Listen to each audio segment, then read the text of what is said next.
In primetime news this evening, another daring robbery, $24 million taken from security guards in East Kingston.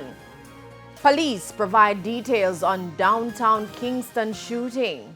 And no bail for gun crime accused. TVJNews explores minister's Bail Act proposal.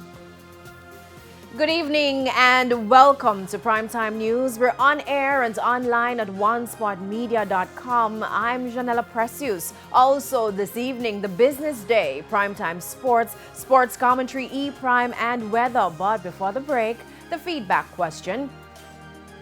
And this evening, we're asking, what is your reaction to the Culture Minister's announcement that the JCDC Festival Song Competition will not be held this year because of the poor standard of the entries? You can share comments online, facebook.com/Television Jamaica and tweet us at TelevisionJam1. Please stay with us. Primetime News returns after this break.